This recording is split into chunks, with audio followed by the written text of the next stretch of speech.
Hello students, welcome to my YouTube channel. मी यज्ञा आनंद गुरव तुमचं माझ्या यज्ञा ई लर्निंग या चॅनलवर स्वागत करते. मुलांना आज आपण आपला जो सेकंड चॅप्टर आहे the sun, the moon and the earth, आजच्या व्हिडिओमध्ये हा चॅप्टर आपण कव्हर करणार आहोत. त्याआधी ज्यांनी चॅनल सबस्क्राईब नसेल केला त्यांनी प्लीज चॅनल सबस्क्राईब करा, बेल आयकॉनवर सुद्धा क्लिक करा आणि व्हिडिओ आवडल्यास व्हिडिओला लाईक, कमेंट आणि शेअर नक्की करा. चला तर मग स्टार्ट करूया आपल्या आजच्या या व्हिडिओला. आपला सेकंड चॅप्टर आहे the sun, the moon and the earth. Sun म्हणजेच सगळ्यांना माहिती आहे सूर्य, मून म्हणजे चंद्र आणि अर्थ म्हणजेच आपली पृथ्वी. ओके, सो फर्स्ट याच्यात कन्सेप्ट बघा काय दिले. द मून्स मोशन्स म्हणजे चंद्राची गती. Okay, like the earth the moon also has axial and orbital motions म्हणजेच पृथ्वीप्रमाणे चंद्राला सुद्धा अक्षीय आणि कक्षीय अशी गती आहे स्वतःची. The moon, while rotating around itself, revolves around the earth and the earth revolves around the sun. चंद्र जेव्हा स्वतःभोवती फिरतो तर तो स्वतःभोवती फिरता फिरता पृथ्वीभोवती सुद्धा प्रदक्षिणा घालत असतो आणि पृथ्वी जी आहे ती कोणाभोवती प्रदक्षिणा घालते तर सूर्याभोवती प्रदक्षिणा घालते. As a result, though the moon does not revolve around the sun independently, indirectly. आणि म्हणूनच काय तर चंद्र जो आहे, मून जो आहे तो सूर्याभोवती स्वतः फिरत जरी नसला तरी तो सूर्याभोवती अप्रत्यक्षरित्या फिरत असतो. राईट, अप्रत्यक्षरित्या का? कारण तो पृथ्वीभोवती फिरतो आणि पृथ्वी जी आहे ती सूर्याभोवती फिरते. बरोबर, म्हणून जर तो चंद्र जो आहे, मून जो आहे तो स्वतः जरी सूर्याभोवती फिरत नसला तरी तो अप्रत्यक्षरित्या सूर्याभोवती प्रदक्षिणा घालतो. It makes revolutions around the sun आणि यालाच काय म्हणतात, रिव्हॉल्युशन म्हणजेच प्रदक्षिणा घालतो. The time it takes to make one revolution around the earth and one rotation around itself is the same. That is why we constantly see one and the same side of the moon. आणि चंद्राच्या परिभ्रमण आणि परिवलन गतीचा जो काही कालावधी असतो, जो पिरियड असतो तो सेम असतो आणि म्हणून आपल्याला चंद्राची सतत एकच बाजू दिसत असते. ओके, देन नेक्स्ट बघा, think about it. Like sunlight and moonlight, is there anything called the earth light? If yes, where do you think it is found? म्हणजेच जसा सूर्याला प्रकाश आहे स्वतःचा, चंद्राला प्रकाश आहे, त्याप्रमाणे पृथ्वीला सुद्धा प्रकाश असेल का? तर असा असेल प्रकाश, तर मग तो कुठे असेल पृथ्वीचा, ते तुम्हाला त्यांनी विचारलं आहे. देन ट्राय दिस. आता पुढे कृती आपल्याला दिलं आहे. Carry out this activity on a playground. तुम्हाला ही ॲक्टिव्हिटी कुठे करायची आहे तर प्लेग्राऊंडवर करायचे, मैदानात करायचे. Select 3 students. 3 तुमच्या मित्रमैत्रिणींना निवडा. Then give them the roles of the sun, moon and earth. एकाला सन बनवा, एकाला मून आणि एकाला अर्थ, असे त्यांना रोल्स द्या, अशी त्यांना भूमिका द्या. Then make the sun stand in the middle. आता सनला कुठे उभं करा? मिडलमध्ये, मध्यभागी उभं करा. Draw and elliptical orbit around the sun. आणि त्या सनभोवती ॲप्टिकल ऑर्बिट जे आहे ते तुम्हाला तयार करायचं आहे. ठीक आहे, त्याच्यानंतर बघा काय सांगितलं आहे. The student who has been given the role of the earth should rotate around himself from west to east. Simultaneously, he should revolve around the student who is the sun along the drawn orbit in the anticlockwise direction. म्हणजे पृथ्वी बनलेला जो कोणी student आहे, जो कोणी विद्यार्थी आहे, त्याला स्वतःभोवती फिरायला सांगा गोल गोल, पण ते स्वतःभोवती तो कसा फिरेल तर वेस्ट टू ईस्ट, पश्चिमेकडून पूर्वेकडे फिरेल.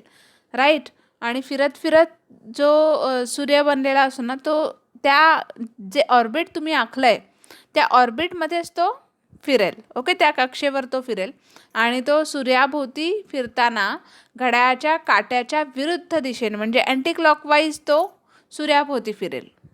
कळत आहे तुम्हाला? हे अर्थबद्दल त्यांनी सांगितलं आहे. ठीक आहे, पृथ्वी जी आहे ती पश्चिमेकडून पूर्वेकडे जेव्हा ती स्वतःभोवती फिरते तेव्हा ती फिरेल, पण जेव्हा ती सूर्याभोवती फिरेल तेव्हा ती कशी फिरेल तर घड्याळाचा काटा कसा चालतो, क्लॉकवाईज चालतो ना की नाही, मग ते अँटी क्लॉकवाईज म्हणजे उलट दिशेने ती फिरेल. ओके. त्याच्यानंतर बघा काय सांगितलं आहे, make sure that the student who is performing the role of the moon is also revolving around the one who is acting as the earth. म्हणजे चंद्र बनलेला जो विद्यार्थी आहे तो स्वतःभोवती फिरत असताना पृथ्वी बनलेल्या विद्यार्थ्याभोवती सुद्धा फिरतोय का हे कन्फर्म करा. ओके.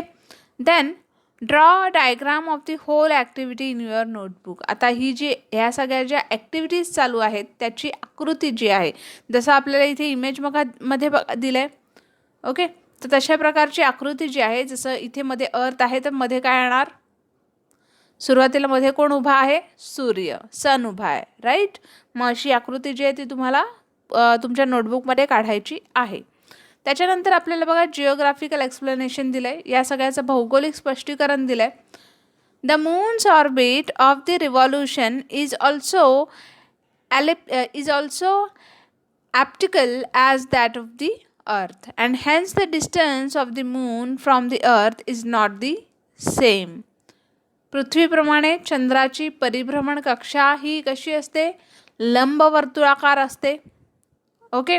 आणि त्यामुळे चंद्र जो आहे तो पृथ्वीभोवती प्रदक्षिणा घालताना पृथ्वी आणि चंद्रामधील जे अंतर आहे ते सारखं नसतं, ते सेम नसतं.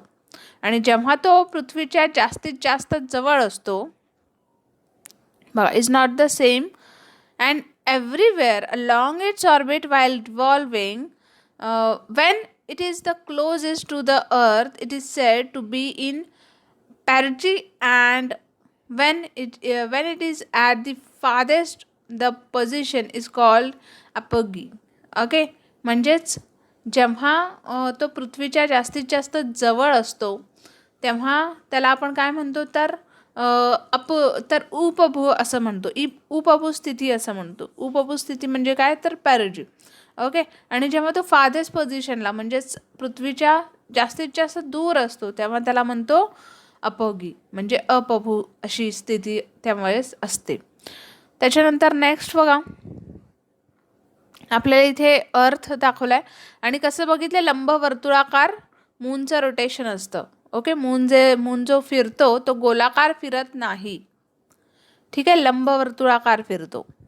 ओके. आणि जेव्हा तो पृथ्वीच्या जवळ असतो तेव्हा काय असतो, तो पॅरेजी या फॉर्ममध्ये असतो आणि जेव्हा तो पृथ्वीच्या लांब असतो तेव्हा अपोगी या फॉर्ममध्ये असतो.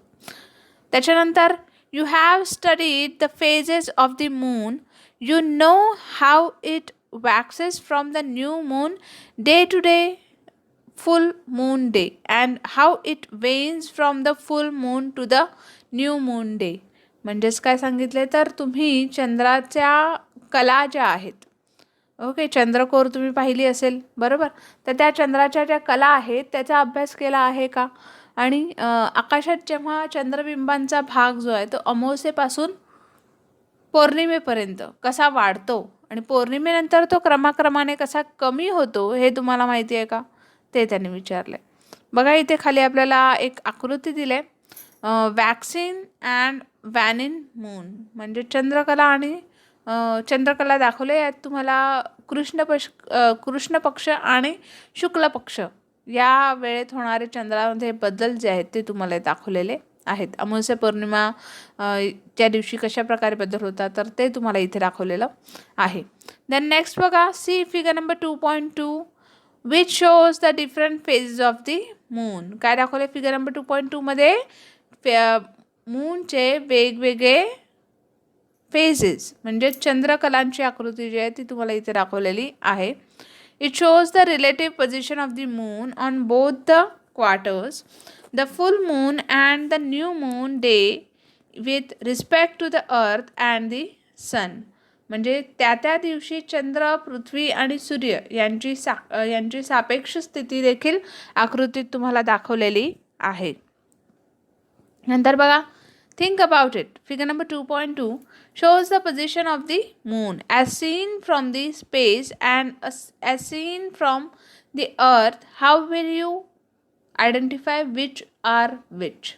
आता त्यांनी काय सांगितलं, फिगर नंबर आपलं जे 2.2 आहे, आकृती 2.2 आहे, या आकृतीमध्ये चंद्राची अवकाशातील स्थिती जी आहे आणि पृथ्वीवरून दिसणारी जी स्थिती आहे ती तुम्ही कशी ओळखाल? ओके, आकाशातून कसा दिसतोय सूर्य आणि पृथ्वी आणि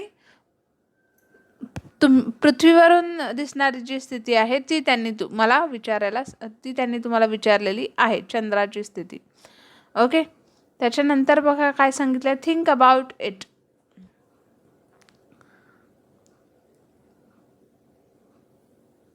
ओके, नंतर बघा आपल्याला काय सांगितलं, हे आपलं थिंक अबाउट इट झालं आहे. ओके, त्याच्यानंतर बघा इथे आपल्याला एक आकृती दिली आहे, angles made by the earth, moon, sun. म्हणजेच पृथ्वी, मून आणि सन यांनी कशा प्रकारे कोन जो आहे तो केलेला आहे ते तुम्हाला इथे दिसतंय. ओके, आता इथे बघा काय सांगितलं आहे, we see the phases of the moon in the sky from the earth. They are the illuminated proportion of the moon. They become visible due to the sunlight reflected from the moon. While revolving around the earth, the moon is on the opposite side of the sun on a full moon day, whereas on a new moon day it is positioned between the sun and the earth. On the first and the third quarter day, the moon, the earth and the sun make an angle of 90 degrees. At this position, we see half of the portion of illuminated moon. Hence, in the sky, it appears semicircle in shape. That is figure number 2.3. म्हणजेच आपण पृथ्वीवरून आकाशात चंद्रकला पाहत असतो, बरोबर, आणि त्या चंद्रबिंबांचे प्रकाशित भाग जे आहेत ते आपल्याला दिसतात आणि हे भाग चंद्रावरून परावर्तित होणाऱ्या सूर्यप्रकाशामुळे आपल्याला दिसतात. चंद्र पृथ्वीभोवती फिरत असताना पौर्णिमेला सूर्याच्या विरुद्ध बाजूला येतो, तर अमावस्येस तो पृथ्वी आणि सूर्य यांच्या मध्ये असतो. आणि शुद्ध आणि वैद्य अष्टमीच्या दिवशी चंद्र, पृथ्वी आणि सूर्य यांमध्ये 90 डिग्रीचा जो कोन आहे तो तयार होतो. त्यावेळेस आपल्याला चंद्राच्या प्रकाशित भागाचा अर्धाच भाग जो आहे तो दिसून येतो आणि म्हणून आकाशात चंद्र अर्धवर्तुळाकार आपल्याला दिसतो. ओके, नेक्स्ट टर्म आहे एक्लिप्सेस. ओके, एक्लिप्सेस म्हणजेच काय, तर ग्रहण. ओके, ग्रहण. The orbital path of the earth and that of the moon are not in the same plane. The moon's revolutionary orbit makes an angle of about 5 degrees with that of the earth. As a result, the moon intersects the plane of the earth's orbit twice during one revolution. And on each new moon day, the lines joining the earth and the sun and the moon make an angle of 0 degree, whereas on each full moon day, and this angle is of 180 degree. Okay, आता इथे काय त्यांनी सांगितलं आहे की पृथ्वीची परिभ्रमण कक्षा जी आहे आणि चंद्राची परिभ्रमण कक्षा ही नेहमीच एका पाथीवर नसते. Okay, are not the same plane, एकाच पाथीवरती नसते. चंद्राची परिभ्रमण कक्षा पृथ्वीच्या परिभ्रमण कक्षेशी किती असते, तर 5 डिग्रीचा कोन असतो, 5 अंशाचा कोन असतो आणि त्यामुळे चंद्र प्रत्येक परिभ्रमणादरम्यान पृथ्वीच्या परिभ्रमण प्रतलाला 2 वेळा तो छेदतो. ओके, आणि प्रत्येक अमावस्याला सूर्य, चंद्र, पृथ्वी यांना जोडणाऱ्या रेषेत 0 अंशाचा कोन जो आहे तो असतो. तर पौर्णिमेला किती असतो, 180 डिग्री. ओके, पौर्णिमेला तो 180 डिग्री इतका असतो. Even so, the sun, the earth and the moon may not be in one straight line in the same plane on every new moon or full moon day. Hence, eclipses do not occur on each new moon or full moon day. आणि असं जरी असलं तरीही प्रत्येक अमावस्याला किंवा पौर्णिमेला सूर्य, चंद्र, पृथ्वी हे एका पातळीत किंवा एका सरळ रेषेत येत नाहीत आणि म्हणूनच प्रत्येक अमावस्याला आणि पौर्णिमेला ग्रहण होत नाही. ठीक आहे. However sometimes on a new moon day or a full moon day, the three fall in one line and are in the same plane. Eclipses occur on such occasions. Eclipses may be solar or lunar. म्हणजेच ज्यावेळी असं घडतं, ज्यावेळी या तिन्ही गोष्टी एकाच सरळ रेषेत येतात, ठीक आहे, जेव्हा पौर्णिमा किंवा अमावस्याला सूर्य, पृथ्वी आणि चंद्र हे एका सरळ रेषेत येतात किंवा एका प्लेन मध्ये म्हणजे एका पातळीत येतात, तेव्हा अशा वेळी काय होतं, ग्रहण होतं. आणि ग्रहण हे सूर्य आणि चंद्राच्या संदर्भात घडतं. ओके, ज्याला आपण सूर्यग्रहण चंद्रग्रहण म्हणतो की नाही, तर ते. त्याच्यानंतर आपल्याला इथे आकृती दिली आहे, angle between the planes of the orbit, म्हणजे प्रदक्षिणा मार्गातील फरक जो आहे तो इथे तुम्हाला दाखवलेला आहे. देन थिंक अबाउट इट, विचार करा. Consider the relative positions of the sun, the moon and the earth on the new moon day and both the quarters. What will be the angle between the lines joining the earth and the moon as well as the earth and the sun? How many times will this angle be formed in the month? म्हणजे चंद्र, पृथ्वी आहे, सूर्य आहे, यांची कृष्ण आणि शुक्ल पक्षातील अष्टमीची तसेच अमावस्येच्या दिवशीची स्थिती जी आहे ती लक्षात घ्या. आणि चंद्र, सूर्य आणि पृथ्वी यांच्यामधील कोन जे आहे ते किती अंशाचे असतील, ते प्रत्येक महिन्यात असे कोन किती वेळा होतील, या सगळ्या गोष्टींचा तुम्हाला विचार करायला सांगितलेला आहे, अभ्यास करायला सांगितलेला आहे. Then solar eclipses. Okay, solar eclipse म्हणजेच सूर्यग्रहण, सोलार म्हणजे सूर्यग्रहण. Okay, then if the moon is between the sun and the earth, the shadow of the moon falls on the earth. At such a time, these three celestial objects are on the same plane and fall in one line. Hence, the plane on the earth where the moon's shadow falls experiences a solar eclipse. Okay, म्हणजे सूर्यग्रहण जे आहे ते केव्हा होतं, केव्हा आपण अनुभवता येतं आपल्याला, जेव्हा सूर्य आणि पृथ्वी यांच्या दरम्यान चंद्र आला आणि चंद्रामुळे आणि तो चंद्र त्या दोघांमध्ये आल्यामुळे चंद्राची सावली जी आहे ती कुठे पडते, पृथ्वीवर पडते. आणि या स्थितीत हे तीन सुद्धा खगोल जे आहेत ते समपातळीत आणि एका रेषेत असतात. ठीक आहे, त्यामुळे दिवसा चंद्राची सावली पृथ्वीवर ज्या ठिकाणी पडते तेथून सूर्यग्रहण हे काय होतं, अनुभवता येतं. Okay, this shadow is of two types. The central portion of the shadow is darker and the periphery is light.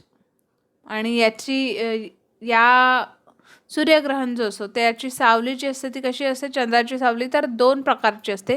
मध्य भागात ती दाट असते आणि कडेच्या भागात ती कशी असते, विरळ असते. आणि पृथ्वीवरील ज्या भागात दाट सावली येते तेथून सूर्य पूर्णपणे झाकलेला दिसतो. ही स्थिती म्हणजे काय, खग्रास सूर्यग्रहण.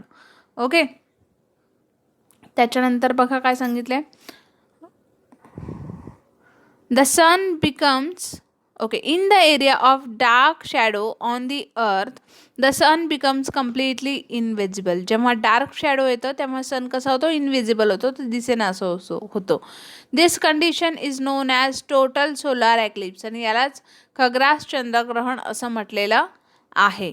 However, during the same period at the places where the shadow is lighter, the sun disk appears partially covered and this condition is described as partial solar eclipses.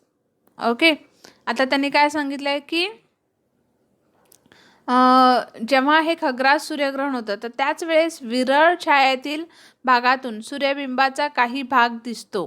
तेव्हा सूर्यबिंब हे कसं असतं, अंशतः ग्रासलेलं आपल्याला दिसतं आणि ती स्थिती म्हणजेच काय, तर खंडग्रास सूर्यग्रहण अशी असते. आणि खग्रास सूर्यग्रहण फार थोड्या भागातून अनुभवता येतं. ओके, त्याच्यानंतर आपल्याला खग्रास आणि खंडग्रास सूर्यग्रहण जे आहे त्याची आकृती जी आहे ती इथे त्यांनी दिलेली आहे. ओके, त्याच्यानंतर नेक्स्ट बघा, पुढील आकृती बघा, ॲन्युलर अँड पार्शियल सोलार एक्लिप्स म्हणजेच कंकणाकृती आणि खंडग्रास सूर्यग्रहण जे आहे ते त्यांनी इथे दाखवलेलं आहे. त्याच्यानंतर बघा, sometimes the moon is in apogee position. It means it is at its farthest from the earth. काही वेळेला काय होतं, तर चंद्र जो आहे तो पृथ्वीपासून कसा असतो, अपेगी पोझिशनमध्ये असतो. म्हणजेच काय असतो, तर पृथ्वीपासून तो जास्तीत जास्त दूर असतो.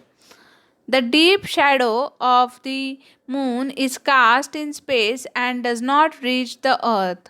From a very small region of the earth, only an illuminated edge of the sun disk is seen in the form of a ring, and this is called annular eclipse.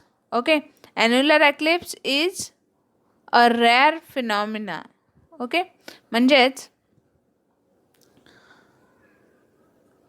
चंद्राची जी दाट सावली असते ती पृथ्वीपर्यंत पोहोचत नाही. का, तर ती अवकाशातच संपते आणि अशा वेळी पृथ्वीवरील अगदी थोड्या भागातून सूर्याचा प्रकाश जो आहे तो कडा एखाद्या वर्तुळाप्रमाणे दिसते आणि यालाच काय म्हणतात, कंकणाकृती सूर्यग्रहण. ओके, त्याच्यानंतर annular eclipse is a rare phenomenon. म्हणजे कंकणाकृती जी आहे ती कशी आहे, रेअर आहे, ती क्वचित असते. ठीक आहे. त्यानंतर बघा काय सांगितलं आहे, try this. Take a ball of clay or mud and keep it at the centre of the table. म्हणजे एक घट्ट चिखलाचा किंवा चिकणमातीचा एक गोळा घ्या आणि तो टेबलावर मध्यभागी ठेवा. Okay, then fix a pencil vertically in the clay ball in such a way that its sharp end points upward. आता तुम्हाला एक पेन्सिल घ्यायचे आणि ती अशा प्रकारे त्या क्लेमध्ये, त्या चिकन मातीमध्ये किंवा जी काही माती असेल तिच्यात अशा प्रकारे रोवायची आहे की पेन्सिलचं जे टोक आहे ते वरच्या दिशेने येईल. Okay, then along the midline of this ball to using a pencil in the center, let this be the equator. पेन्सिलच्या वरच्या टोकावर त्यांनी सांगितलं आहे की ते जे टोक आहे ते वरच्या दिशेने आलं पाहिजे, जेणेकरून इक्वेटर असं वाटलं पाहिजे. Then keep the ball steady using a rubber or cloth ring. आणि पेन्सिलच्या वरच्या टोकावर स्पंजचा किंवा प्लास्टिकचा एक लहान चेंडू जो आहे तो त्यांनी बसवायला सांगितलं आहे. Arrange the ball representing the earth and the moon in such a way that the circle drawn on the moon will be in the plane of the earth, equator of the earth. Then take a torch, the sun, hold it at a distance of about 30 cm from the moon. Direct the light beam on the moon. See figure number 2.7. Observe the shadow of the smaller ball on the earth to understand how solar eclipse occurs. आता त्यांनी आपल्याला काय सांगितलं आहे की या चेंडूला चंद्रमाना आणि या चेंडूवर मध्यभागी पेन्सिलने एक वर्तुळ काढा. त्याच्यानंतर त्या चेंडूच्या मागे 10 ते 15 सेंटीमीटर त्यांनी सांगितलं आहे एक मोठा प्लास्टिकचा असा रबराचा चेंडू ठेवा आणि या चेंडूला पृथ्वी माना आणि त्यावर देखील मध्यभागी पेन्सिलने वर्तुळ काढा आणि या वर्तुळाला विषुववृत्त असं समजा, इक्वेटर असं समजा. हा चेंडू टेबलावर स्थिर ठेवण्यासाठी शाळेत उपलब्ध असलेल्या रबर रिंगचा किंवा चुंबकचा वापर करा. विषुववृत्तासमोर चंद्रावर काढलेले पृथ्वी जे वर्तुळ आहे ते येईल आणि अशी त्याची मांडणी करा. त्याच्यानंतर सूर्य म्हणून टॉर्च जी आहे ती घ्या आणि ती साधारणपणे 1 फूट अंतरावर चंद्राच्या सरळ रेषेत आडवी धरा. टॉर्चचा प्रकाश जो आहे तो चंद्रावर टाका, जसं आकृती 2.7 मध्ये तुम्हाला दिसत असेल. त्याच्यानंतर चंद्राच्या पृथ्वीवर पडणाऱ्या सावलीचे निरीक्षण करून सूर्यग्रहणाची स्थिती जी आहे ती समजून घ्या, असं त्यांनी इथे आपल्याला सांगितलेलं आहे. त्याच्यानंतर बघा लुनार एक्लिप्स म्हणजेच चंद्रग्रहण. A lunar eclipse occurs when the moon enters the shadow of the earth while revolving around it. At this time, it is necessary that the earth is between the sun and the moon, and all three of them are in the same plane. On a full moon day, the moon's path of revolution passes through the thick shadow of the earth. If the moon is totally hidden within the shadow, we see a total lunar eclipse, and if only a part of the moon is in the shadow, we see a partial lunar eclipse. आता त्यांनी आपल्याला काय सांगितलं की चंद्रग्रहण म्हणजेच चंद्र आपल्या परिभ्रमण मार्गावरून जाताना जेव्हा पृथ्वीच्या छायेत येतो, छायेत प्रवेश करतो, तेव्हा चंद्रग्रहण हे घडून येतं किंवा दिसून येतं. आणि अशावेळी चंद्र आणि सूर्य यांच्या दरम्यान पृथ्वी एकाच पातळीत असणं आवश्यक असतं. पौर्णिमेच्या रात्री चंद्राची प्रदक्षिणा जो मार्ग असतो तो पृथ्वीच्या दाट सावलीतून जातो आणि त्यामुळे चंद्र पूर्णपणे हा झाकला जाऊन खग्रास चंद्रग्रहण होते. तर एका वेळेला चंद्र काहीसा झाकला गेल्यामुळे खंडग्रास चंद्रग्रहण होते. ओके. त्याच्यानंतर बघा आपल्याला सांगितले try this. Arrange the materials use for the solar eclipse demonstration earlier as shown in figure number 2.9 and try to understand how a lunar eclipse occur. आता सूर्यग्रहणासाठी वापरलेले साहित्य जे आहे ते 2.9 ही जी आकृती आहे त्याच्यामध्ये बघा तुम्हाला ते मांडायचे आणि चंद्रग्रहणाची स्थिती जी आहे ती तुम्ही समजून घ्यायची आहे. ओके. 2.9 आकृती बघा इथे आपल्याला दिलेली आहे, lunar eclipse activity. Okay.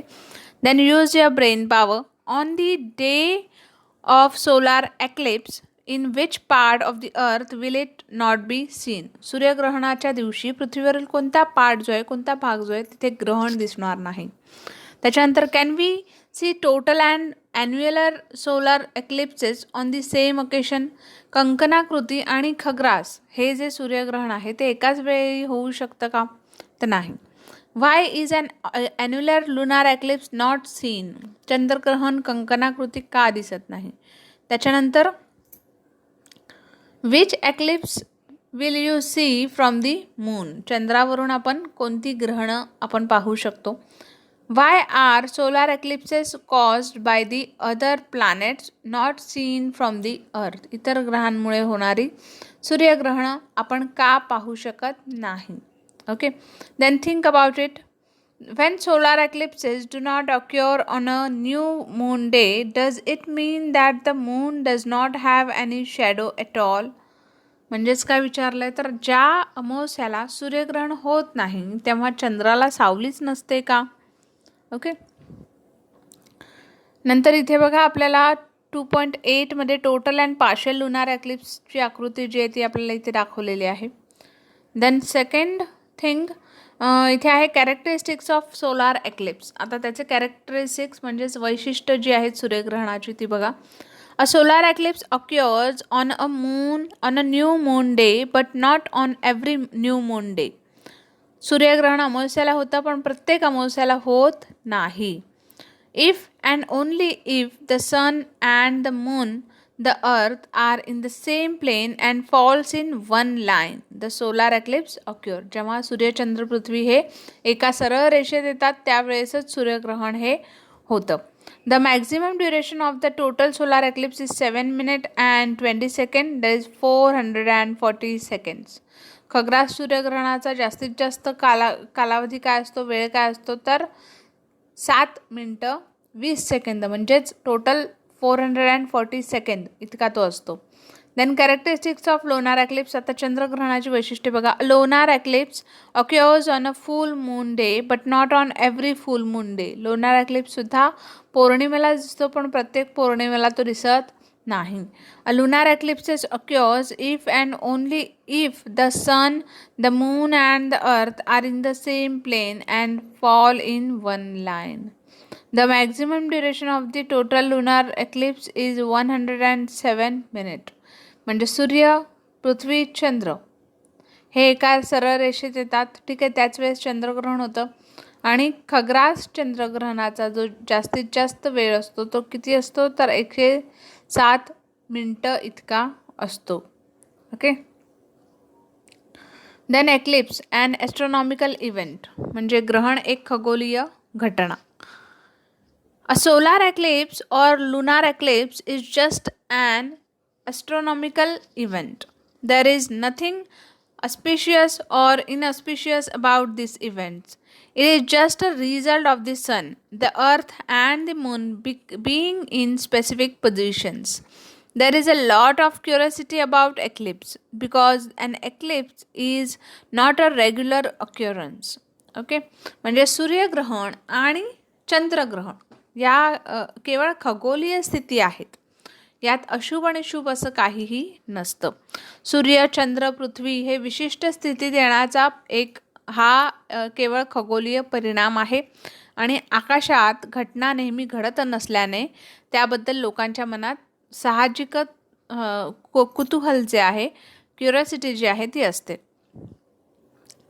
Then for scientists working in the field of astronomy, eclipses and particularly total or annular solar eclipses present great opportunities for study. Scientists from all over the world make it a point to visit the locations where such events are going to occur. They carry out elaborate studies of eclipse conditions. ते शास्त्रज्ञ आहेत, जे खगोलशास्त्रज्ञ आहेत, त्या शास्त्रज्ञांसाठी ग्रहणं आणि त्यातही खग्रास सूर्यग्रहण आणि कंकणाकृती सूर्यग्रहण म्हणजेच अभ्यासाची पर्वणीच आहे. आणि ज्या भागात ग्रहण दिसणार असेल तेथे जगभरातील खगोलशास्त्रज्ञ आवर्जून एकत्र येतात आणि ग्रहणाच्या स्थितीचा अभ्यास जो आहे ते त्यावेळेस करतात. नंतर बघा, always remember while observing a solar eclipse it is necessary to view the sun disk through dark glasses or special goggles made for the purpose. Otherwise, the intense light of the sun can be harmful to the naked eyes. म्हणजे सूर्यग्रहण पाहताना काळी काच किंवा विशिष्ट प्रकारचे goggle जे आहेत ते वापरणं गरजेचं असतं, कारण सूर्याच्या प्रखर प्रकाशामुळे डोळ्यांना इजा होऊ शकते. नंतर during the period of a solar eclipse a large number of birds and animals get confuse due to the untimely darkness that sets in. As this is an event that does not suit their biological clock, their response to the event is also unusual. Try to observe the responses of the birds and animals at the time of such events and record your observation. Okay, आता त्यांनी काय सांगितलं तर सूर्यग्रहणाच्या कालावधीत अचानक निर्माण होणाऱ्या काळोखामुळे अनेक पक्षी, अनेक प्राणी जे ते गोंधळतात. त्यांच्या जैविक घड्याळापेक्षा वेगळी घटना जी आहे ती त्यावेळेस होत असते आणि या घटनेला मिळणारा प्रतिसादसुद्धा कसा असतो, वेगळा असतो. ग्रहणाच्या दरम्यान तुम्ही त्यांचे निरीक्षण करा आणि ते तुमच्या नोटबुकमध्ये नोट डाऊन करा. त्याच्यानंतर do you know occultation and transit. Okay, आता ऑक्युलेशन काय आणि ट्रान्झिट काय हे आपण बघूया. Like eclipses, some other specific conditions occur with reference to the sun or the moon. This are called occultation and transit respectively. ग्रहणाप्रमाणेच सूर्य आणि चंद्र यांच्या बाबतीत काही विशिष्ट अशा स्थिती निर्माण होतात, त्यांनाच आपण ट्रान्झिट आणि ऑक्युलेशन असं म्हणू. आता ऑक्युलेशन म्हणजे काय, तर this is a typical event occurring in space. The moon revolves around the earth. while doing so it obscures a star or a planet and that celestial body appears to hide behind the moon. This is called occultation. The total solar eclipse is actually a kind of occultation, and during this the sun disk gets hidden completely because of the moon. Okay, म्हणजेच एक अवकाशातील घटना जी आहे ती घटना आहे आणि चंद्र एखाद्या ताऱ्यासमोर किंवा ग्रहासमोर जातो. अशावेळी काही काळ ती खगोलीय वस्तू चंद्राच्या मागे लपून राहते, लुप्त होते आणि यालाच आपण ऑक्युलेशन असं म्हणतो. ओके, यावेळी चंद्रामुळे सूर्यबिंब हे कसं असतं, झाकलं जातं. त्याच्यानंतर transit. If an inner planet like Mercury or Venus comes in between the line of the Earth and the Sun, a transit occurs. At that time, a small dot appears to move across the sun disk. Transit is a type of solar eclipse. म्हणजेच पृथ्वी आणि सूर्य यांच्या रेषेत बुध किंवा शुक्र यांपैकी एखादा अंतर्ग्रह आला तर तो अधिक्रमण होते आणि अशावेळी सूर्यबिंबावरून एका काळा टिपका जो असतो तो सरकताना आपल्याला दिसतो. ग्रहण आणि हे जे अधिक्रमण आहे यात फारसा काही फरक नाही आहे. अधिक्रमण हे 2 प्रकारचे असते. सूर्यग्रहणच हे दोन प्रकारचं नसतं, तर एकाच प्रकारचं असतं, ते म्हणजे सूर्यग्रहणच असतं. ठीक आहे. त्याच्यानंतर लुक फॉर मी एल्सवेअर. आता त्यांनी सांगितलं आहे की मी आणखीन कोठे आहे हे ओळखा. क्लास 7ला सुद्धा आहे. जनरल सायन्स चॅप्टर नंबर 17 ग्रहणे. ओके. त्याच्यानंतर क्लास 6मध्ये आहे general science chapter number 16 that is विश्व, वर्ल्ड, राईट. या सगळ्या चॅप्टरमध्ये 7th स्टँडर्डची जी मुलं आहेत ती यांचा अभ्यास जो आहे तो तिथे सुद्धा तुम्हाला पाहायला मिळेल ग्रहणांबद्दल. ओके. सो फ्रेंड्स, आपला जो चॅप्टर आहे तो इथेच कंप्लीट झालेला आहे. होप तुम्हाला आजचा जो व्हिडिओ आहे तो नक्कीच आवडला असेल आणि व्हिडिओ आवडल्यास कमेंट करा. तुमच्या काही क्वेरीज असतील तर जास्तीत जास्त लोकांपर्यंत शेअर करा. व्हिडिओला लाईक करा, चॅनलला सबस्क्राईब करा, बेल आयकॉनवर सुद्धा क्लिक करा. भेटूया नेक्स्ट व्हिडिओमध्ये. तोपर्यंत take care and have a good day.